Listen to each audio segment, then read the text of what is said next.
Ah, y no lo vamos a dale, tolerar. perfecto. Sí. No, mira, no, a ver, Estoy, no, di lo que tengas que decir para yo decir lo que tengo que decir. dale. No, no, es que viernes es sábado es mi cumpleaños, ¿viste? Ah, vamos. Y estaba, y estaba justo impartiendo las invitaciones para mi cumpleaños. No estaba Mm. para la Y no nos celebración. invitaste a nosotros, eso No es ha lo peor del llegado. asunto.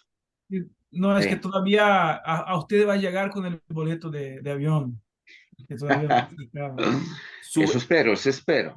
Subestimas nuestro amor. Si a mí me llega la invitación, lo primero que haré, abriré alguna de esas Ah, páginas, bueno. viajar, Ah, despegar y veremos algún pasaje lo económico voy a para hacer. llegar a Río Ah, Janeiro bueno. No, vía no, sí Nueva que Delhi. está. Les voy a mandar, voy a mandar en el grupo entonces Ya, de Vaca sí, Tolada, ¿viste? sí, muy bien. Oye, a ver, yo quiero decir lo siguiente, antes de empezar, o sea, ya Tu empezamos, pizza. ya empezamos, esto queda, ustedes saben que Mm. queda. Primero, el señor Eduardo Balán, este es el capítulo de inauguración, deberíamos estar todos aquí peinados y todo. Y el señor Balán, en sus múltiples actividades por la cultura y vida comunitaria, tuvo una reunión en Buenos Aires, en el Parlamento, malditos diputados lo citaron. Entonces va en este rato que estamos grabando esto y no tenemos otra opción que grabarlo ahora, miércoles 12 lo vamos a estrenar hoy mismo, y está arriba de un tren, para que lo sepa la gente de Latinoamérica, yendo desde el centro de Buenos Aires al conurbano, a San Miguel, es lejos, es un tren, es una ciudad gigante, casi un país, y por lo tanto no está en condiciones de Regimiento conectarse. quinto. Sí, sí, claro. Y por lo tanto vamos a ver si algún rato más aparece. Pero así es la cosa, la vaca atolada está más atolada que nunca, así que partimos. Eso es lo primero. Y lo segundo, antes de darle la bienvenida, Santini, te conozco, eres un tipo hiperconectado, eres un tipo siempre con muchas cosas y además ahora estás en responsabilidades grandes, así que te prohíbo que mires tu teléfono móvil, tu teléfono celular mientras dure la vaca atolada. Vale, ya lo desconecté. Lo puse en modo avión. Exacto, muy bien, muy Modo bien. avión. Ahí ahora ya no puedo más con él. Ya. Bienvenidos, ¿cómo estás Mario? ¿Cómo estás Alexandre? ¿Cómo andan? Bien, bien, tranquilo. Bueno, trabajando mucho como siempre, igual moviéndome, pero tranquilo. Ya, Tiempo para estar y digerir cosas. ya. Está ahí en La Paz en este rato. En este momento estoy en La Paz, sí. Ya, perfecto. ¿Y Santini estás Aquí en? a 3600. Uf, altura. ¿Y Santini? Yo bien, acá hablando de Río de Janeiro, con una iluminación rara y estoy como que cambiando de casa, así que estoy en este momento ahí siendo de transición. Ya, Pero bien, bien ya. feliz de estar acá eh, en este estreno oficial de La Vaca Atolada. Sí. Es un estreno oficial un poco mentiroso, porque en realidad ya nos juntamos a conversar, creo que fue una vez en diciembre, otra vez en enero. Están a disposición, mucha gente lo ha visto, tuvo buenos comentarios. Fueron básicamente esos comentarios los que nos tomaron la decisión de sencillamente juntarnos. Ya lo saben, y si no lo saben, les decimos, con Mario, con Alexandre, con Eduardo y yo nos conocemos hace varios años, hemos estado en muchos lugares compartiendo cosas bellas, bonitas, interesantes, intensas. Y nos parecía que era, nos parecía, vamos, ustedes evaluarán, que es quizás un cuarteto de buenos amigos que podríamos semana a semana, quincenalmente en rigor, ir comentando algunas de las cosas que pasan o no pasan en nuestra América Latina, no necesariamente en específico en nuestros países, puede ser cosas que nos provoca conversar y sentimos, y así nos han hecho sentir muchos de ustedes, que esa conversación puede ser útil también para abrir otras conversaciones. Yo lo digo desde mi lugar, desde Chile, que a veces nos cuesta tanto, no solo en términos geográficos, sino mentales, traspasar la cordillera de los Andes, que parece que nos aísla a veces mucho de América Latina, que para mí es una doble necesidad poder juntarnos. Así que nada, muchas gracias por estar acá, por aceptar esta invitación. A ver si Eduardo aparece en algún rato y si no será en el próximo Vaca Tolada, porque al menos asumimos un compromiso de estar este año conversando y conversando. Eso. No, pero ¿sabes qué, Darío? Este de Eduardo llegar retrasado, llegar después, es casi como una característica intrínseca al personaje, ¿no? O sea, creo que hace todo el sentido que en el episodio del estreno él esté retrasado, esté en un tren y algo va a suceder. Esto me hace recordar la anécdota, Mario seguro se va a recordar, o sea, cuando muchos de nosotros nos juntamos por primera vez en el primer Congreso Latinoamericano de Cultura Viva en La Paz, en 2013, que va a ser 10 años ahora, y Eduardo llevó como que 2 días, 3 días para llegar al Congreso. Era uno de los organizadores, pero vino con su caravana, con su carromato, con su micro. Atravesando miles de historias, pero llegó. Sí, sí, Demorado, pero llegó. sí, Y sí. Y llegó como héroe. Así también llegará exacto. posiblemente a la vaca atolada. Sí, sí, la llegada fue épica. Así que estamos acá, seguimos la conversación y seguro podemos esperar que en algún momento puede ser que llegue ahí una llegada épica de Eduardo Balán. Así es el personaje, el tipo. Voy a dejar anotado acá que en la próxima edición, en 2 semanas más, le vamos a pedir a Eduardo, llegue o no llegue hoy, que parta contando en primera persona cómo fue esa, más que se van a cumplir 10 años, como tú dices, esa caravana desde la Argentina hasta La Paz, hasta el Alto, con ese bus destartalado que se quedó en pana muchas veces y que efectivamente llegó con un retraso no de minutos ni de horas, sino de días, pero llegó. Está muy bien, se lo vamos a Yo pedir. quería comentar otra cosita a partir de lo que decías, Darío, de esta medio barrera natural de la cordillera de los Andes de cara a Chile, decías. Hay unas investigaciones fantásticas de, no sé si conocen a Juan Van Kessel. Eh, Él muchos años trabajó allí en el norte chileno y hace unas investigaciones muy lindas sobre para lo que significa en términos de simbólico de horizonte, digamos, que marca caminos a seguir, esta noción de la cordillera entre los aymaras del norte chileno, entre la población aymara del norte chileno, los y las aymaras, y cómo esta sensación de hacia un lado está la costa chilena, las ciudades grandes como Iquique principalmente, o Arica en esa proximidad, diciéndoles un tipo de modo de vida muy ligado a las formas de la modernidad, significa darle un poco la espalda a su tradición cultural en la zona alta de esta región chilena, y del otro lado la espalda hacia la cordillera de los Andes, de donde por detrás de la cordillera suelen llegar, digamos, por decirlo así, los impulsos más fuertes de una cohesión aymara más potente, digamos, culturalmente, colectivamente, como sería el territorio, en este caso, de las naciones modernas, Bolivia. Y esta suerte de vivencia en esos dos horizontes de la población aymara del norte chileno, siempre me parece una metáfora fantástica en el entorno de esta cordillera de los Andes y la costa en Chile. Interesante, muy bello lo que dices, muy cierto lo que dices. Bueno, en fin, ahí están nuestras barreras naturales, las mentales también, y también las posibilidades de superarlas y de encontrarnos. Este es un ejercicio que tiene una cierta complejidad. Queremos hablar de elementos de pronto de cierta actualidad, pero bueno, pero también hay asincronías importantes entre los ritmos de los países. Yo, de hecho, no sé si nos alcanzará un minuto al final, capaz que sí nos alcance, porque yo estoy tentado, no le he dicho nada a Mario. Quiero saber qué va pasando políticamente en Bolivia, donde la tensión entre los liderazgos, que parece que necesitan mostrarse, no quiero decir una ordinariez, pero parece que esta cosa media patriarcal de la lógica antigua de quién la tiene más grande en política tan Medirse, permanente, medirse. medirse el tamaño, quién escupe más lejos, y eso pareciera, yo no sé si podríamos empezar de... Yo no sé si antes de partir con alguna provocación que yo quiero hacerle, Mario, tú nos puedes contar un poquito cómo están las cosas en Bolivia. Eh, Complicadas, complicadas porque dos de los factores claves para que, digamos, el gobierno del movimiento al socialismo, con todas sus contradicciones, se sostenga desde el año 2006 en Bolivia, con ese breve lapso en el entorno del golpe del año 2019, de la interrupción democrática en el país, se ha basado básicamente en dos elementos centrales, una suerte de estabilidad política, es decir, generar a la gente un ambiente político estable a través de la perspectiva de gobierno de un país de un partido que pudo generar una forma de gestión de gobierno, y segundo, una estabilidad económica.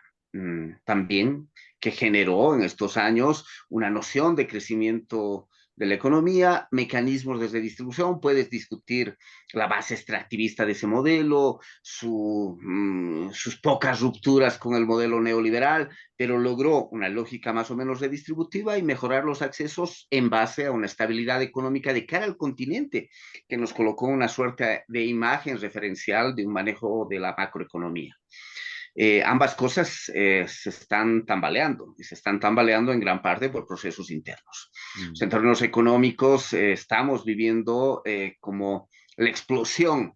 En varios lugares está empezando a romperse elementos de esa estabilidad macroeconómica, que no voy a entrar en detalle, como era un minutito nomás, pero empieza a generar un ambiente de incertidumbre económica que no habíamos vivido los últimos 14, 15 años en este país.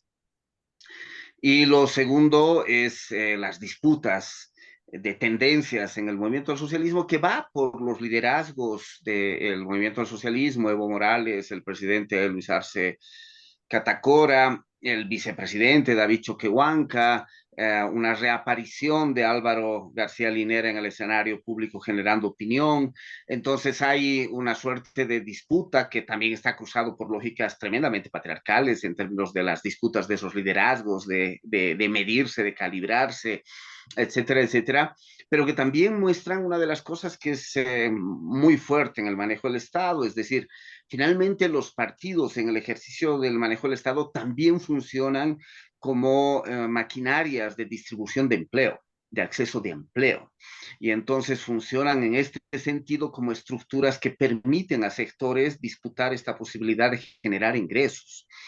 Y entonces los liderazgos se afianzan también en estructuras de población, de militancia, que radicaliza los enfrentamientos, porque también detrás de eso sabe que si una de las tendencias se impone, bueno, sus posibilidades de acceso a empleo son otras. Ahora, ese es el escenario del movimiento del socialismo. El otro es el escenario de las llamadas oposiciones o de las alternativas desde el campo popular, y lo mismo es medio complejo en este momento y medio terrible. Desde el campo popular no se vislumbran otros proyectos políticos alternativos o que le den sobrepeso, contrapeso, que le permitan al propio movimiento al socialismo a moverse de otra manera, lo que fue un poquito en el Brasil el PSOL, por ejemplo, frente al PT, ¿no? Apareció y generó ciertas tendencias de discusión.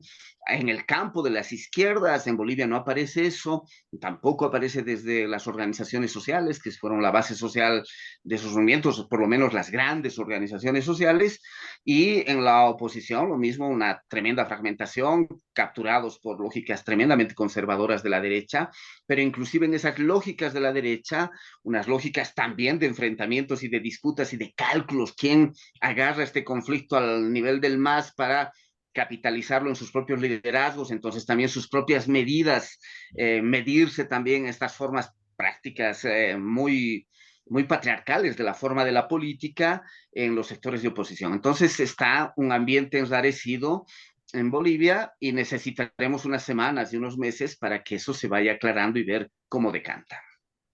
En noticia absolutamente en desarrollo, yo creo que nos importa mucho, justamente por la estabilidad que ha mostrado el proceso boliviano. Aparece uno a distancia, lo mira así rápidamente y dice, ¿de verdad van a pelear por esto? Pero bueno, seguramente que subyacen también otros elementos de contenido que habrá que ir evaluando. Oye, y me aprovecho porque esto ni lo habíamos comentado, que es una de las gracias de estas instancias de podcast, que en realidad uno no prepara mucho nada, sino que lo que surge. No puedo evitar, hace un par de días atrás, esta semana, se cumplieron los 100 días, que generalmente es como un encuadre que a la prensa le encanta, y yo no escapo a eso, los 100 días del gobierno de Lula. Y Alexandre, tú que eres en fondo un observador participante, muy inquieto, muy intenso, hay que decirlo, lo puedo decir en este espacio, que incluso en el proceso de preparación para la asunción de Lula antes del 1 de enero, estuviste en varias reuniones participando, tuviste que viajar a Brasilia, participaste, me acuerdo, te vi en reuniones hasta con el vicepresidente electo en ese minuto, etcétera, y estás en responsabilidades, no en el riñón del gobierno, pero tienes una mirada probablemente privilegiada. ¿Cómo has visto, con las luces y sombras que siempre hay en cualquier proceso, y en un proceso tan complejo de la llegada de Lula post-Bolsonaro, cómo ha sido? ¿Qué nos podéis contar de lo que ha pasado en estos primeros 100 días con Lula en el gobierno? Bueno, primero, o sea, lo que es la lenguaje institucional, lo que es la perspectiva que, que propone el gobierno. El gobierno propone una consigna que es muy, el Brasil volvió, es el nombre de la consigna que se está llamando aquí, o Brasil voltou, el Brasil volvió. Entonces esa es la mística, por así decir, que se viene generando desde los canales oficialistas, por así decir, ¿no?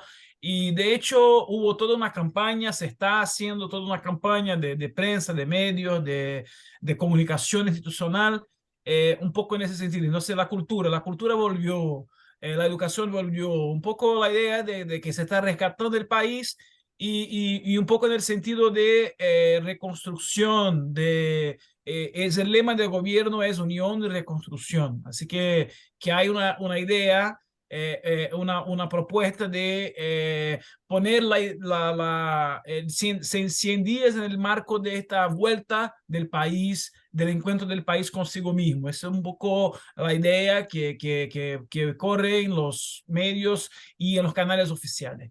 Al mismo tiempo, o sea, todo lo que pasó en el 8 de enero, todo este proceso del golpismo y todo, todavía sigue, aunque Bolsonaro mismo haya perdido mucha fuerza y la capacidad de incidencia social, incluso en las redes sociales, que es su gran aparato de comunicación, hecho ha perdido tracción, ha perdido fuerza.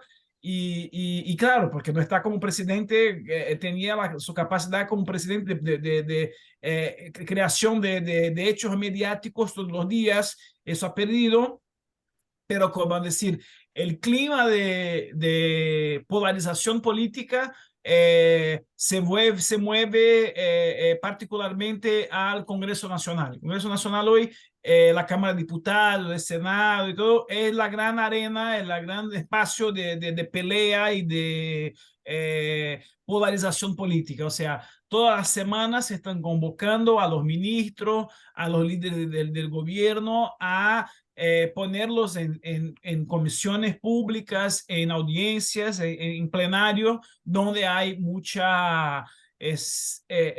ataque, mucha confrontación del gobierno. ¿Sí?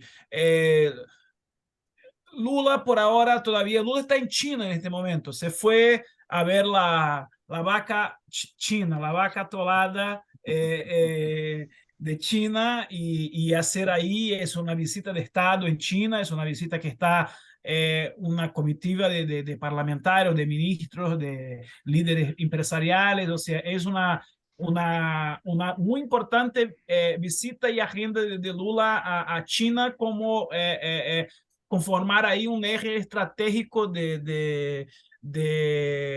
o sea, diplomacia en alto nivel, ¿no? Sí, Con el gobierno chino.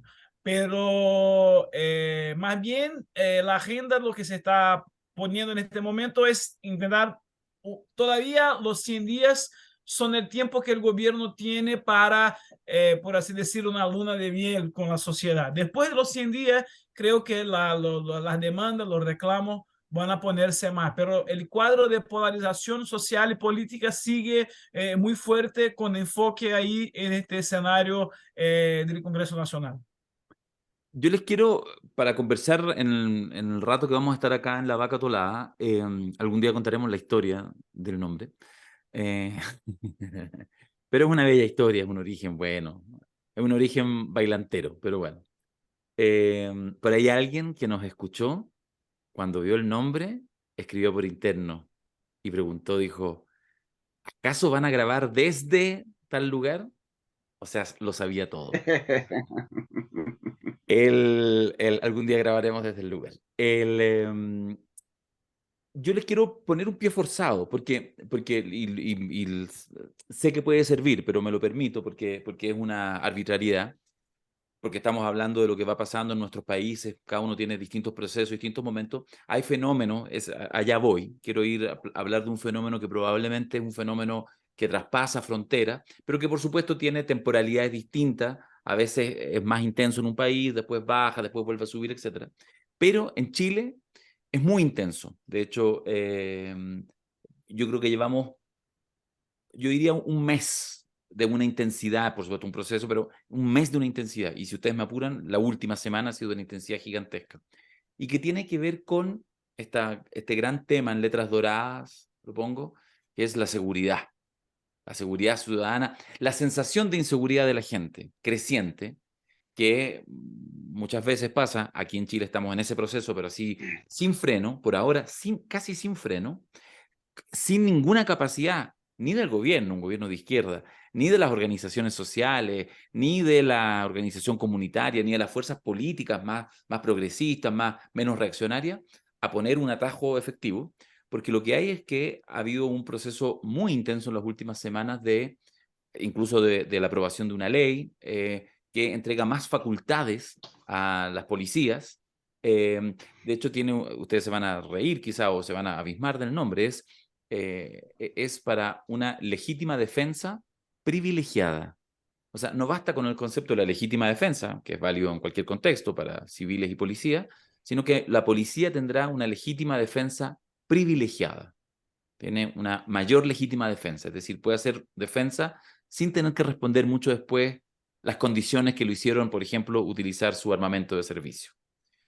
Bueno, no los voy a aburrir con el detalle, pero lo que a mí me interesa, fíjate, creo que, espero que les sirva a quienes lo van a estar escuchando en Argentina, en Perú, en Bolivia, en Brasil, en Guatemala, en cualquier parte de este podcast, pero estoy pensando en la gente que nos va a escuchar desde Chile, que yo creo que necesitamos tener una mirada, que ustedes nos pudieran aportar. ¿Cómo lo ven? ¿Cómo han sido también los procesos en Brasil, en Bolivia, en este caso? ¿Cómo lo hemos visto también en el continente? De la irrupción, esto no es nuevo, pero me da la sensación de que cada vez es más intenso, que de vez en cuando el clima de la sociedad se vuelca y pareciera que el principal tema de las sociedades son la inseguridad. Y por lo tanto, hay discursos evidentemente más facilistas, más simplones, que más bien dicen, bueno, si hay un problema de inseguridad, más policía y todo el paquete completo, más cámaras, más cárceles, más penas, etcétera, etcétera. ¿Cómo uno sale de esa trampa mortal? Cuando además la propia ciudadanía terminó con esto, lo que uno ve en Chile es que nosotros, se los comento como resumen, hemos analizado bastante en estos días que lo que vemos es una degradación democrática, una degradación, un avance autoritario, pero tomado de la mano, abrazado de mayorías. Yo creo que las cosas que han sucedido estas últimas semanas en Chile, en términos de esta legislación, debe contar fácilmente con el 80% de aprobación de la gente. O sea, es decir, pasa el filtro de las mayorías. No sé si pasa el filtro de las democracias, que pareciera que uno diría que deberían ser sinónimos, no lo sé. Bueno, se los dejo ahí como un tema de provocación, como lo ven Alexandre y como lo ven Mario. Darío, es interesante porque coincide que en estas últimas semanas hubo una sucesión, en realidad dos más fuertes, pero se armó una cadena de episodios de violencia social en las escuelas en Brasil. Hubo dos episodios muy así, que fueron como extremos y los más también como sensibles, que fue una escuela de São Paulo, un joven, un pibe de 13, 14 años, como que ha golpeado hasta matar una maestra de sus 60 años. Y el chico de 13 años ingresó a la clase y la golpeó y tiene cámaras de video. Entonces el episodio circuló en las redes, la golpeó hasta a matar. Y esta señora era como ya jubilada, había trabajado toda la vida y se ha jubilado y volvió a dar clases como maestra porque era su sueño de vida. Su vocación. Y esta Claro. señora es su vocación y esta señora se murió así y 2 semanas después un otro episodio en Blumenau, que está en Santa Catarina, el sur del país, en una escuela primaria de niños pequeños, donde ingresó un tipo, un hombre, y le ha batido a plomazo, a tiros de bala, como 3, 4 niños y niñas de la escuela. Sí, eso fue una chacina en una escuela. En común estaba que este chico de 13, 14 años y este señor, este hombre, este asesino que entró en la escuela, tenían ligaciones con grupos de WhatsApp, comunidades virtuales de extrema derecha. O sea, la relación entre violencia política y violencia social. Y justo empezó esta semana un proceso por redes sociales, una incitación al miedo en las escuelas, a las personas diciendo que estaban previstos nuevos ataques en las escuelas, circulando fotos de armas, de todo, diciendo que se estaban preparando una ola de ataques a escuelas primarias. Eso está generando también una reacción social e institucional también a este tema de la violencia en las escuelas. Digamos que en las últimas 2 o 3 semanas es el gran tema social de Brasil, está este tema de la violencia en las escuelas. Y quiero llamar la atención para esta relación entre violencia social y violencia política también. Yo quisiera retomar algunas cosas que me parecen claves así en términos del continente. Hubo una fase, o sea, como dices, Darío, vuelve este tema. No es que Mm. aparece, desaparece, no es solo del momento, viene con otras intensidades y con novedades en este momento, en el continente entero o en casi todo el continente, pero ha tenido otros ciclos. Y uno de sus ciclos más potentes, hablando de inseguridad en la calle, fue el despegue del consenso de Washington y las políticas neoliberales en el continente. Recordemos que las políticas neoliberales generaron un impacto muy fuerte sobre el empleo, ¿no? Al liberalizar las formas del empleo y del trabajo, se produjo en la primera fase de las políticas neoliberales en gran parte de nuestros países, un nivel de desempleo altísimo que fue llevado, voy a decirlo así, a lo que en ese momento se catalogaba como economías de la informalidad.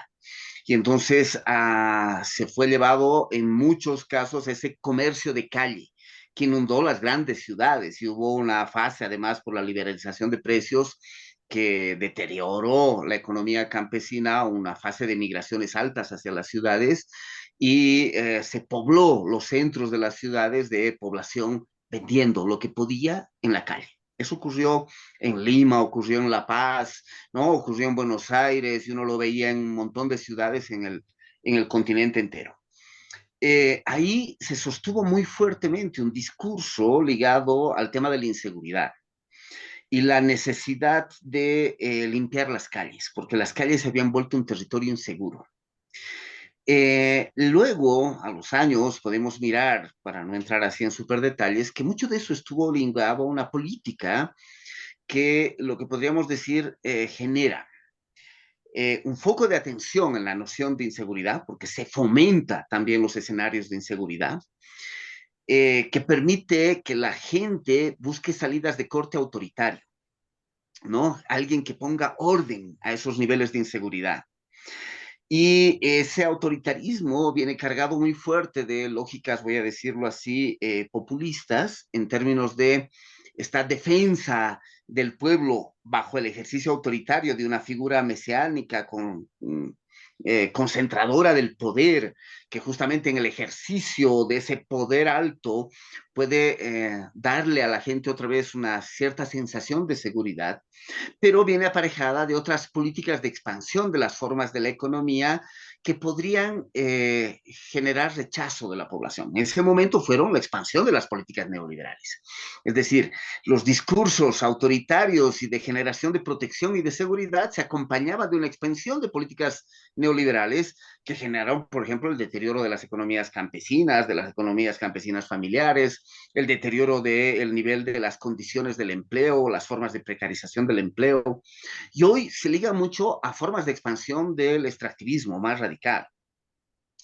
porque el extractivismo necesita, para ampliarse, gobiernos profundamente autoritarios, ¿no? Necesita esta estructura que le permita generar esta disponibilidad social, aceptar formas de la expansión de la economía a nombre de recoger, devolver los niveles de seguridad. Entonces, son procesos cíclicos que en muchos casos ocurre como ampliación y en el caso nuestro tiene que ver con también una creciente presencia de los sistemas de mafiarización más estructurados, ya no solo esa delincuencia callejera del robo de los 80 o de los 90, sino ya son estructuras mafiarizadas mayores que están en los sistemas de la política, como decía Alexandre, ¿no? Se expresan en las formas del poder, pero también expanden sus formas de actuación hacia el conjunto de la sociedad y generan estos ámbitos de inseguridad porque también las propias mafias y los sistemas mafiarizados del poder intentan ganar respaldo poblacional ofreciendo seguridad. Funcionan así, ¿no? Generando seguridad en territorios inseguros, ¿no? Subordinándote a esas formas de mafiarización. Y ahora lo hace también el Estado. Y el Estado también lo hace para ampliar sus formas de control, ¿sí? Sí, Santini, no, ¿qué ibas a decir? Crean inseguridad para ofrecer seguridad. Efectivamente, y las políticas de los estados en muchos casos ocurren así, fomentan, abandonan territorios en términos de su labor de seguridad para que se generen climas inseguros, para ofrecer salidas más autoritarias a estas formas. Un poquito lo que sucede radicalmente y aparece en el imaginario de muchos lugares como el lugar a seguir, lo que ocurre en El Salvador, hacer megacárceles, sistemas de control, de degradación del otro y de la otra, de los otros seres humanos, como el mecanismo de garantizar seguridad, lo que da mayor concentración del poder. Pero además amplifica una cosa que tú decías, Darío, amplifica las formas de control. Y eso es interesante porque lo podemos asociar a otros procesos. En un escenario donde las redes digitales aparecen como el escenario de la gran libertad, donde todo el mundo puede expresarse, decir, poner su mensaje, su idea, generar contenidos, producir. Nosotros nos metemos a hacer un podcast y nos ponemos en las redes y nos sentimos con toda la libertad de hacerlo. Y sin embargo, en ese mismo escenario de libertades se generan sistemas altísimos de control, amplifican las formas de control. Y entonces está muy asociado a eso y hay una cosa que me parece fundamental, y cierro con esto como para empezar lo que creo en esta discusión, y es que uno de los mecanismos de expansión de las formas del capitalismo contemporáneo, o sea, de los últimos 30 o 40 años, es el miedo. O sea, una de las cosas claves para la ampliación de las formas del capital y su penetración en territorios donde antes no participaba es amplificar las formas del miedo, el terror al espacio público, la sensación de inseguridad. Desconfía de tu vecino, desconfía de tu vecina, desconfía de tu tío, de tu tía. Y entonces a tu hijo, a tu hija que le ponías en la calle para que juegue con los amiguitos y sea el vecindario quienes ayuden a vigilar, a cuidar, a generar amparo en esa población, empieza a desconfiar. En la calle los niveles de inseguridad son terribles, desconfía de tu vecina, de tu vecino, puede ser un pedófilo, un tratante de niños, qué sé yo, se los van a robar. Y entonces tengo que resolver eso que resolví en términos de cuidado, de asistencia de vida, en términos colectivos, comunitarios, vinculares, relacionales, lo tengo que resolver a través del capital, ¿no? Comprando servicios. Entonces se vacían y lo podemos llevar a extrapolar, por ejemplo, las formas arquitectónicas. La arquitectura emergida del neoliberalismo vació las plazas, hizo grandes campus, explanadas vacías, donde ya no había asientos para sentarse, sombras, ¿no?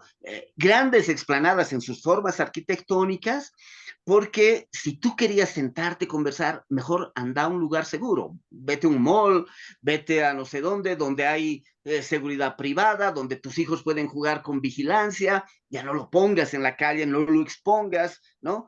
Entonces, ahí hay unos mecanismos muy complejos entre los sistemas del poder, los sistemas autoritarios, los sistemas de control, las formas de expansión del capitalismo, que colocan en un nuevo oleaje y que se acompaña mucho de estos pensamientos neoconservadores de extrema derecha, como decía Alexander, pero no solo, ¿sí? En el escenario el tema de la seguridad otra vez. Y es interesante porque la policía en general en nuestros países debe ser una de las instituciones más degradadas, más erosionadas en su credibilidad. O sea, en general en nuestros países la gente suele desconfiar de la policía, que era la entidad de las instituciones modernas de garantizar seguridad. Y sin embargo, la salida refuerza los mecanismos policiales, o sea, los radicaliza aún más para terminar aplaudiéndolos. Y eso es una paradoja de estos procesos que desde mi punto de vista expresan un poco este ambiente en el que estamos viviendo en el mundo y que no queda por fuera de estos mecanismos de polarización social, política que contaba Alexander hace un momento. Respecto a eso, pensando en Brasil y pensando en el minuto cuando llega Bolsonaro, ¿tú dirías que el factor, estaba pensando, en este rato no me queda tan claro, si fue un factor esencial en el triunfo de la elección de Jair Bolsonaro, el tema, digamos, del debate sobre la seguridad pública, o más bien se jugó en un cierto hastío de los gobiernos del PT? ¿Cómo dirías que eso juega? Porque en general lo que uno ve, por ejemplo, acá en Chile, es que yo diría que hay como casi una línea recta que nos lleva a gobiernos de corte, o sea, que nos va a llevar probablemente, si no hay un cambio de tendencia, ¿no? O sea, si no hay un cambio de tendencia, vamos así derecho, y solamente la duda es cuál de los distintos liderazgos de lo que uno puede llamar medio genéricamente ultraderecha. Yo siempre insisto en esta, hay una ultraderecha que es más específica, que es ideológica, que uno podría decir que es la derecha que se ubica a la derecha de la derecha. Hasta hay una derecha así como democrática, clásica, siglo XX, y de repente hay una más intensa, pero también hay una ultraderecha que más bien está en los lugares como de la apolítica y que por lo tanto descree que viene esos liderazgos muchas veces desde fuera de la política, un empresario, no sé qué, y entonces en realidad descree de toda la política, supuestamente la izquierda y la derecha, y tiene una oferta muy simple, pero que finalmente cuando uno, más allá de cuál sea el discurso, cuando uno la pasa por el escáner, en realidad son políticas más bien de corte medio fascistoide, de ultraderecha también. Entonces, pero distingo, vuelvo a la pregunta. En la erupción de Jair Bolsonaro, en lo que deja instalado, el tema de la seguridad que pide el ciudadano día a día, ¿tú dirías que fue una variable importante en su triunfo y en su ascensión o no tanto? Sí, es una variable de su propia trayectoria, es una característica de su trayectoria como político también, o sea, este tema de las armas y de la seguridad, o sea, porque, bueno, Bolsonaro viene de formación militar, o sea, entonces más allá de que su tema siempre fue la nostalgia de la dictadura militar, su epíteto, su apodo es capitán, el capitán, ¿no? Entonces viene de esta extracción militar, pero su grupo político y su trayectoria como diputado, como liderazgo de un grupo político es conformado por policías, por gente que trabaja además en estos grupos paramilitares formados a partir de los extractos de la policía. Entonces viene de este mundo, de este universo, y una de sus grandes banderas políticas es la defensa de la armamentización del pueblo, por así decir, o sea, de que la gente puede tener libre acceso a compra y venta de armas, un poco también como hacía el Trump, pero con un poco más de énfasis en eso, o sea, los coleccionadores de armas, las personas que utilizan para, o sea, para su defensa personal, o sea, el tema de poder utilizar armas en nombre de su defensa personal y que la izquierda quiere, o sea, con un pueblo sin armas, eso lo dice de manera muy explícita, que un pueblo sin armas es un pueblo sometido a una opresión. O sea, hay un poco en su trayectoria este discurso, que es algo muy interesante porque de alguna manera, o sea, en los 60, 70, nosotros teníamos las experiencias de las guerrillas armadas de la izquierda y hoy no tenemos un discurso de ultraderecha que justo dice que el pueblo tiene que armarse porque armarse es ser libre de alguna manera. Y esto está muy presente en el discurso de Bolsonaro y también es un incentivo, o sea, generar una situación social de inseguridad, o sea, apostar una situación social de inseguridad y promover la seguridad a partir de esta actitud individual que es la persona armarse y poder ser libre. En el... Esto que dice Sí, dale, Darío. No, no, no, no, Dale, por Darío. favor, Mario, Mario, Mario, por favor. No, digo, esto que dice Santini a mí me parece clave porque es una de las cosas que ocurre como modificaciones, pero también recoloca mucho de lo que venía del campo de las izquierdas, de lo popular, en un lugar de debate en el mundo contemporáneo. O sea, es un fenómeno muy cargado de pensamiento conservador, de eso que llamamos derechas, ultraderechas, ¿no? No esas derechas liberales más aristocráticas y democráticas, digamos, entre comillas. Eh, pero también cruza dimensiones de los sectores populares e inclusive de lo que podríamos llamar el campo de las izquierdas. También las cruza. Efectivamente, es súper interesante esta modificación. Como dice Santini en los 60, 70, en el escenario de las luchas guerrilleras, de la noción de que por la vía armada se podía generar las transformaciones radicales en la sociedad y la necesidad del control, entre comillas, del aparato represivo por el pueblo, la consigna de un pueblo armado era una consigna que venía desde los campos de las izquierdas, ¿no? Quitarle el monopolio del uso de las armas al Estado, para que sea el pueblo el que tenga la capacidad también de generar sus propios recursos de control de la represión, del control de las armas, del uso de la fuerza en las sociedades, como un mecanismo de garantizar la defensa de los intereses, entre comillas, de la patria y de los sectores populares. Y hoy estos discursos como el de Bolsonaro, el de Trump, se trastoca hacia la noción de la gente armada, el pueblo armado, pero en una concepción bastante individual. O sea, ahí hay una modificación discursiva y narrativa central. No es la defensa de los intereses de la patria, de la nación, lo que vas a defender con tus armas, es tu propiedad, tu familia, ¿no? Los propios movimientos, por ejemplo, llamados pro vida, ¿no? En sus campañas anti, por ejemplo, un aborto seguro en nuestros países, se manejan bajo la consigna, con tus hijos no me metas, digo, ¿no? Con mis hijos no te metas, Con ¿no? mis hijos no Esa te es la metes. consigna. Sí. Porque es mi dimensión privada, mi dimensión familiar, ¿no? El recojo de mi dimensión última de mi individualidad y de mi privacidad como el lugar de la defensa central. Y eso modifica la noción de bien común en ese uso de la idea del pueblo armado. Y esto es interesante porque la consigna es la misma o muy parecida, pero la manera en que se estructura la visión de mundo, a dónde apunta esa construcción, es bastante diferente en términos opuestos, ¿no? Viene a la consolidación de la idea de la propiedad, del individuo, de la ruptura del bien común, de los lazos comunitarios. Por eso conversa también con esta sensación de inseguridad. Y no es casual, por ejemplo, voy a poner un ejemplo aquí de Bolivia, que en ese escenario vuelva a aparecer esta idea de todas estas mega empresas de producción cinematográfica del reimpulso a la noción del superhéroe o los superhéroes.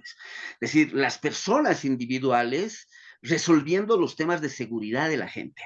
La gente cediendo su capacidad autónoma de comunidad para generar sus mecanismos de protección, de cuidado, a alguien en un lugar Uno. increíblemente superior, uno que me va a salvar y me va a cuidar. Mm. Y aquí en Bolivia, el 2019, cuando hubieron los acontecimientos políticos tan duros, gran parte de la movilización que venía con mentalidades conservadoras, expresión de la derecha, independientemente de que hayan tenido consignas de corte democrático, ahí hay una cosa mucho más compleja que una lectura en blanco y negro, utilizaban la bandera boliviana como capas, ¿no? Se lo ponían en el cuerpo como una capa de superhéroe.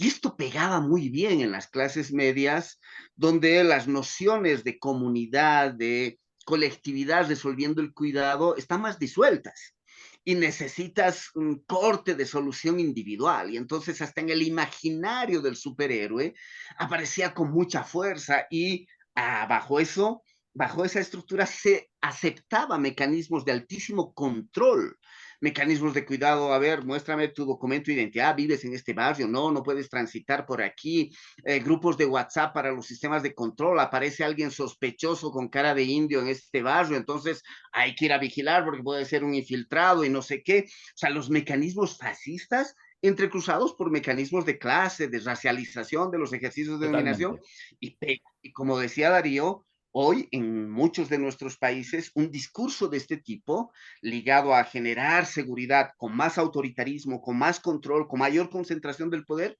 puede fácilmente tener respaldo de la mayoría de la población. Y se lo asume como un mecanismo posible para volver a tener cierta seguridad, ¿no? Qué maravillosa la imagen que nos regala Mario, ¿eh? Es buena la síntesis de la capa. De hecho, Bolsonaro también, digamos, los seguidores de Bolsonaro son buenos para usar la bandera brasileña de capa. Sí, sí, sí. La remera de la selección se utilizó como un símbolo de campaña de Bolsonaro. También la bandera de Brasil en todas las manifestaciones golpistas y todo esta iconografía del nacionalismo, de un ultranacionalismo y de la bandera como un elemento por eso también este tema de que el Brasil volvió es un poco una manera de intentar traer de vuelta estos símbolos nacionales como algo de unidad, de unificación del país y no de división, porque se apostó en esta idea de la bandera, de la exaltación de los símbolos nacionales como una manera también de promover esta polarización. Y un poco esto que Mario comentaba de que es una defensa al final de la fuerza que el individuo tiene para defender a sí mismo y a su familia. O sea, este tema de las armas también se relaciona mucho a esta idea de la defensa de la familia, porque dice, tiene que estar armado porque puedes tener que defender a su familia y por eso tiene que tener armas, ¿no? No para el proyecto colectivo que se pensaba, o sea, en el modelo clásico de la izquierda latinoamericana, sino que la idea de que armado vas a defender a uno mismo y a su familia. Pero, sí, Ecuador acaba de aprobar una ley para que la gente pueda aportar armas y acceder a armas, y Ecuador. bajo el mismo discurso de seguridad. Solo va a poner un ejemplo. Sí, justamente, la semana pasada, el presidente Guillermo Lasso. Em, em, ¿Y las izquierdas qué? O sea, porque hacemos, es buena, yo lo voy siguiendo con atención, me encanta, creo, la conversación, pone elementos, contextualiza, por ejemplo, toda esta mirada, digamos, de efectivamente depredo, desde la lógica del sistema capitalista, del avance del neoliberalismo, depredo, insegurizo, achico el Estado por de pronto, y después, cuando asoma, cuando ya no hay redes sociales, no hay tejido, destruido todo, y aparecen ya individuos que no respetan ni siquiera el barrio, que es un poco una de las cosas que pasa hoy en día. Entonces la inseguridad te ofrezco la solución. Bueno, pero el tema es dónde hay un espacio, y ahí dónde están los espacios de autocrítica también que uno pudiera hacerse de las diversas izquierdas, los pensamientos más alternativos, más de corte, porque, claro, porque yo creo que hay ciertas caricaturas, pero que, bueno, están basadas en algo que le hacen sentido a la gente. Esta idea de una clásica reflexión que podría surgir en una conversación de izquierda. Que uno dice, bueno, mira, efectivamente cuando alguien, que se yo, te asalta, le dispara a otro, en realidad hay dos víctimas. El tipo que está asaltando, veamos su vida, ese joven qué oportunidades tuvo, etcétera. Y eso es literalmente cierto. O sea, ese joven, se lo escuchaba el otro día que estuvo acá en Chile, hicimos un encuentro con el Jorge Melguizo, que ustedes lo conocen bien, y entonces, claro, decía cosas, Melguizo, como esta idea obvia, digamos, de que efectivamente ese joven que se iba a los 18 años, 16 años, tenía que llevar pan a su casa y seguramente podía golpear 10, 20 puertas para pedir trabajo, etcétera, no sé qué, y probablemente se las iban a negar, muy chicos, sin experiencia. Golpea una puerta del narcotraficante del barrio, una, bienvenido, toma. Y al día siguiente está trabajando, o sea, ese mismo día en la tarde, toma. En algunos lugares incluso, vamos, toma la pistola. Entonces, eh, entonces en esa comprensión pasa que quedamos como que en realidad los que comprenden y los que están en la defensa de los delincuentes.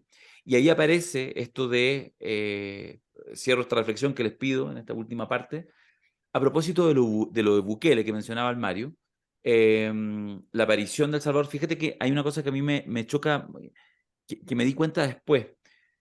La primera vez que yo tuve una imagen de Bukele, de las cárceles, de estas como las maras encarceladas, fue como comienzos de la pandemia, ya en pandemia. De hecho, me acuerdo que la primera imagen era una imagen grotesca de centenares de presos hacinados, pegados unos con la otro, con mascarillas, como si en ese nivel de hacinamiento eso tuviera algún sentido. Y yo decía, qué fuerte la imagen, era de verdad de campo de concentración. Las imágenes que nos regala Bukele es lo más cercano a lo que uno podría pensar presos judíos, porque incluso hasta la lógica de rapados, como con este puro pantaloncillo blanco, es lo más cercano a la imagen de Auschwitz. Entonces yo decía, ¿esto se le va a volver en contra? No. O sea, no solo no se volvió en contra, fue creciendo, creciendo, creciendo, creciendo, y hoy yo estoy esperando ya quién lo postula para Premio Nobel de la Paz. Y esto que suena, que obviamente lo digo en tono irónico, démosle un par de años, porque capaz que incluso salga de la ironía, no digo que se lo gane, pero que lo van a postular, te lo doy firmado. ¿Cómo ven ustedes esta relación de las izquierdas y las soluciones facilistas? ¿Cómo lo ven? O sea, voy a intentar cruzar un par de cosas que es compleja. Yo creo que la izquierda no tiene en este momento una, y aquí empieza a llegar como héroe Eduardo Balán. Eh, ¿Empieza a llegar? Momento, no, que se paren las prensas. Para la prensa, llegada Qué épica, grande. Eduardo Badán. Al estilo Caravana. Balán, al estilo Culebrón Timbal. Sí, pues. Perdón.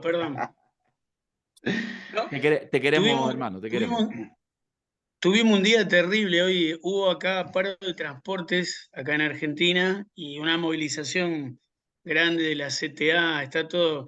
Y nos agarró en el medio de un par de reuniones. Bueno, todo dado vuelta. Estamos, Perdón. estamos en los temas de inseguridad, estamos ahora entrándole a Bukele muy cortito y el Mario nos va a compartir una reflexión a ver si te enganchas y te tiras con alguna cosa. Perfecto.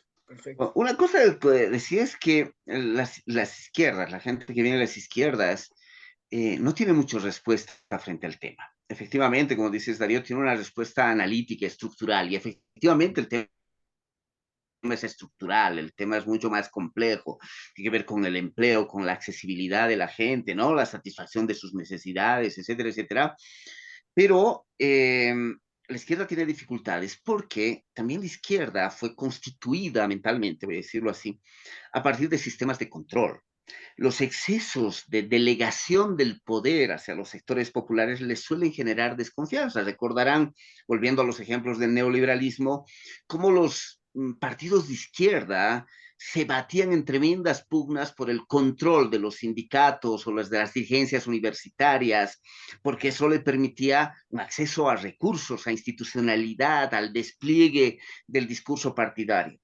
Y entonces, mucha gente que viene de las izquierdas tiene dificultades luego en el manejo del Estado, en la gestión del Estado, de una cosa que Eduardo suele aquí siempre insistir cuando nos encontramos, esta suerte, hay que confiar en el pueblo, hay que permitir que el pueblo gestione sus propias formas, voy a ser reiterativo, de la gestión de la vida, que incluye las formas del cuidado, las formas del amparo, de la protección, ¿no? Y mucho de eso del amparo, del cuidado en la sabiduría popular pasa por volver a reocupar más bien el espacio público. La calle, la plaza ocupada, utilizada, vivida, convivida, ofrece mejor seguridad que la calle vaciada y que resuelves por la vía de la compra del mercado, cuando ponía los ejemplos del cuidado de tus hijos, ¿no? Y entonces, las izquierdas, cuando llegan a los ejercicios del poder, les cuesta también aperturar política. Por eso fue fantástico que en Brasil apareciera una política de cultura viva comunitaria liderizada por un partido de izquierda, ¿no? Porque le devolvía este protagonismo y esta confianza a lo que emerge desde la diversidad compleja de los sectores populares, que pueden incluir posiciones críticas con ese gobierno. Y entonces, lograr esa modificación en la mentalidad de la política no es tan sencillo. Y entonces las izquierdas se tienden a repetir y vuelven a ser protectoras de cierta institucionalidad clásica. Y es interesante, porque a eso le podríamos ligar en parte la salida de estas expresiones de nuevos liderazgos de las derechas, emergidas como outsiders, es decir, críticos del sistema. Entonces aparece hoy la derecha, que era un campo de las izquierdas antes, críticos con la institucionalidad, con el sistema, ¿no? Con sus formas de salud, de educación, ¿no? Sus formas de protección. Entonces son críticos con el sistema hoy y sectores de la izquierda aparecen como defensores de esas institucionalidades. Y ahí la izquierda, desde mi perspectiva, o las izquierdas, no tienen una suficiente respuesta frente a este fenómeno que está cruzado por muchos, muchos factores y que necesitan una lectura más contemporánea de lo que sucede, que pasa, como decía, desde las redes digitales, la construcción cultural, los procesos de mafiarización, los sistemas de expansión del capital, los mecanismos neoconservadores, ¿no? Hay un entrecruzamiento muy complejo que genera estos ambientes de inseguridad y de salidas autoritarias.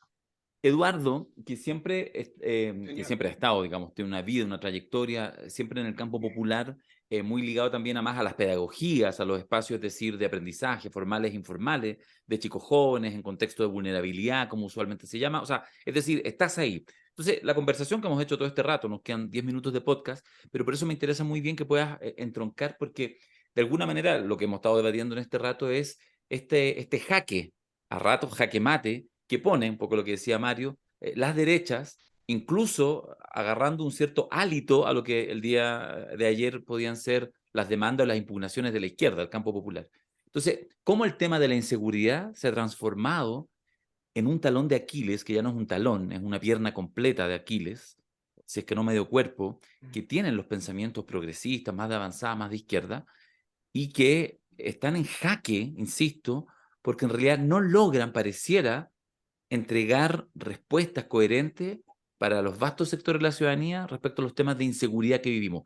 ¿Cómo tú esta tensión la vives, la has vivido, independiente, que hablábamos también, que son temas que emergen, que a veces están muy intensos, después pasan, pero después vuelven a subir, querido Eduardo?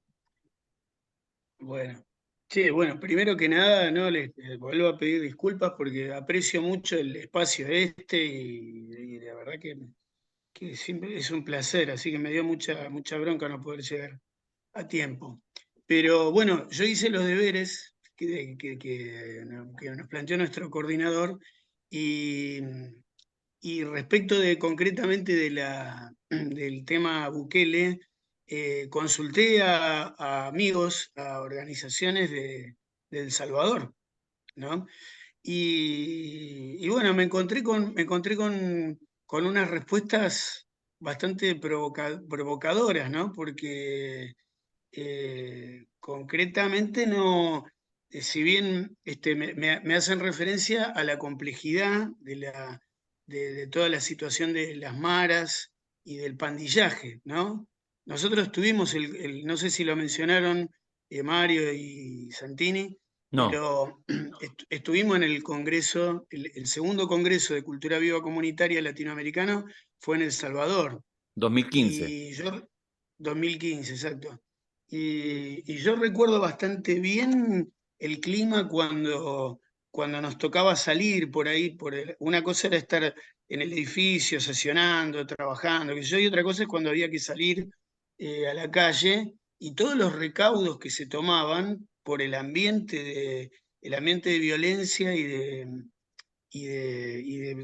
situaciones de violencia que podía haber. Este, y también en esos días aprendimos mucho acerca de en qué medida la historia, no solo de El Salvador, sino de Guatemala y de Honduras, están un poquito atravesadas por el tema de la violencia como elemento casi constitutivo en los últimos 50 años de un montón de experiencias políticas, ¿no? Bueno, cuestión que me encontré con opiniones diversas sobre el fenómeno Bukele, en el sentido de que se reivindican algunas políticas que él tuvo y lo que significó como cuestionamiento a la izquierda más tradicional, más salvadoreña y todo eso. Pero así que bueno, da para seguirlo hablando. De todas maneras, el espectáculo que uno ve en las redes es repugnante, ¿no? Un Estado democrático no anda difundiendo esas imágenes ni haciendo publicidad respecto de eso, creo yo. Pero, pero bueno, de todas maneras dejo abierta la cuestión porque a mí me provocó. Los compañeros que me dijeron estas opiniones no son compañeros que se merecen también mi escucha, mi respeto, ¿viste? Mm. Ahora, respecto de toda esta cuestión de la seguridad y esta encerrona en donde ahora tenemos unas derechas que son antisistema, yo creo que sí, que en ese sentido las militancias populares latinoamericanas en los últimos 20, 30 años compramos una idea de democracia muy ligada al respeto de ciertos procedimientos institucionales y a cierto listado de derechos que se supone que tienen los ciudadanos en esta democracia, y olvidamos digamos, la- lo popular, eh, digamos, o se cocina al calor de la idea de democracia como una aventura de ampliación de los derechos, o no es. O sea, yo diría como síntesis, la democracia o es una aventura popular o no es democracia. Y para que sea una aventura popular, tiene que estar ligada al deseo, ¿no? Yo pensaba los días anteriores a que nos íbamos a encontrar acá, digo, finalmente está como, quedamos en un planteo en donde parece que la derecha administra el capitalismo, administra el deseo, y la izquierda quedamos administrando los mandatos de la institucionalidad. O sea, entre deseo y mandato, parece que el capitalismo se ha hecho experto en administrar los deseos y nosotros expertos en administrar los mandatos. Y me parece que ahí cometemos un error político muy importante, también ligado al viejo tema de lo colaborativo. La única manera de entender la democracia como una aventura es no convertirla en un hecho competitivo, sino en un hecho colaborativo y creador. Y nuestras experiencias instituidas de militancia popular, me parece que nos hicimos demasiado amigos en estos 30, 40 años de los reglamentos, los estatutos, las formas de la participación, y no de la participación como también como una espiral también caótico y creativo. Pocas consultas populares, poca iniciativa popular, eh, pocos procesos constituyentes arriesgados. Y en ese sentido a mí me parece que nuestros pueblos pueden perdonar una experiencia aventurera que salga mal. Pueden perdonar eso en una fuerza política popular. Lo que los pueblos no pueden perdonar es el que seamos nosotros los que instituimos la frustración. Eso, una vez que la militancia de la izquierda asumimos ese lugar, le hacemos un daño muy grande al pueblo. Entonces, bueno, desafío. Nosotros acá en Argentina estamos cumpliendo 40 años de la recuperación de la democracia. Es un año importante acá en Argentina.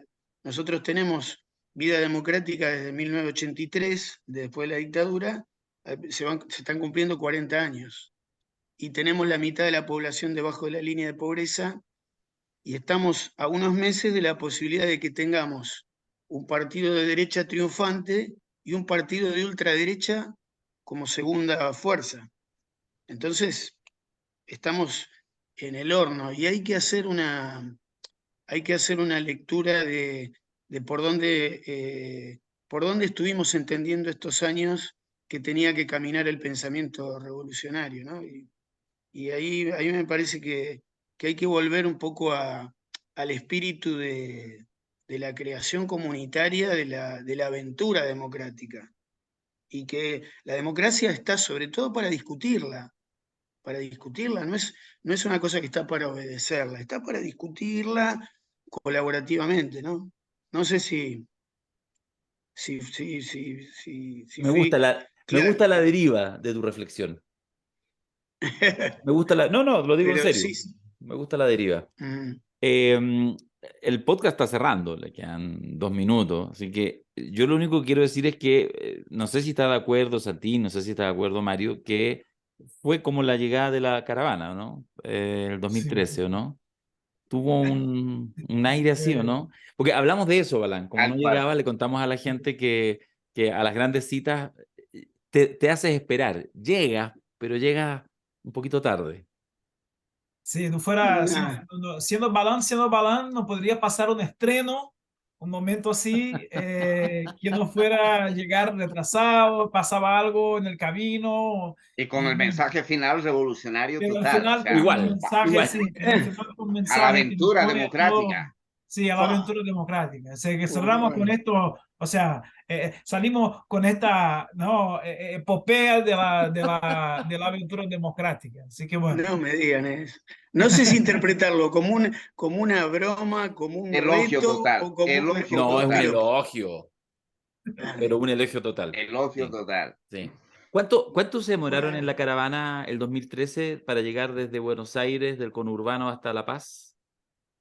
y estuvimos como una semana.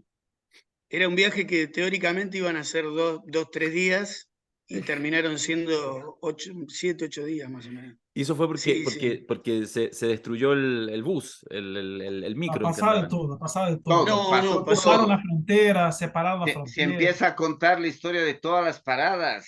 Sí, No, no. había que Podemos hacer un relatar la programa historia del especial. continente. Sí, No, no. en mayo hacemos un programa especial de los 10 años del Congreso y ahí hablamos la historia de la caravana. Ahí, Dale, prometo que en los 10 años, cuando hagamos el programita de los 10 años, armo un relato, porque no, fue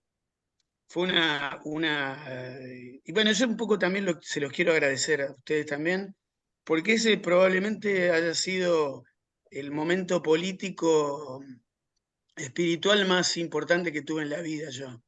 El día de la llegada ahí a La Paz, yo lo sentí como o sea, realmente me modificó un montón, no, nos modificó a todos y, y bueno, creo que es por esta camaradería que fuimos haciendo todo este tiempo, pero la aventura particularmente no, tiene varios capítulos y hubo episodios mecánicos, hubo episodios políticos sindicales, hubo episodios psicológicos sanitarios, hubo episodios naturales. La clave era que cada nuevo obstáculo, o sea, una vez vencido un obstáculo que parecía el más difícil de resolver, 3 horas después había un obstáculo el triple de amenazante. No, fue Qué maravilla. corte de rutas, descomposiciones mecánicas, temas de salud, temas gremiales con los micreros ligados al corte de ruta. No, fue. Malditos transportistas. Pero, sí, tal cual. Alguien tenía que Pero decirlo. bueno, Malditos creo que, transportistas. Púdrete, vos sabés Moyano. que creo que sí, tal cual. No, pero pienso que creo que también nosotros reivindicamos tanto las caravanas, las de Brasil también, las de Iván, las de todas estas caravanas, porque hay algo de lo que dijimos ahora al final, ¿no? De la democracia como aventura. Y, y creo que la caravana un poco es una metáfora eso, de eso, ¿viste? De eso. Si no lo vivimos como una caravana, no, esto no va, no va. Así que creo que tiene mucho que ver con lo que somos, ¿no? A muchos nos cambió ese mayo del 2013, a muchos nos cambió, lo iremos contando seguramente en las próximas emisiones. Gracias Mario, gracias Alexandre, gracias Eduardo, gracias a ustedes también por estar escuchando y compartiendo este podcast nuevo. Si es primera vez que lo escuchan, hay 2 capítulos que le pusimos capítulos pilotos, que están también por ahí, los pueden encontrar en YouTube, en Spotify, y nos encontramos en 2 semanas más, ojalá los 4 desde el comienzo. Un beso para ustedes, Vale. Chao, querido. nos vemos. Nos Chao, vemos. chao. Chao, chao. Los Chao, quiero chao. mucho. Igual. Disculpen. No, ¿qué tanto?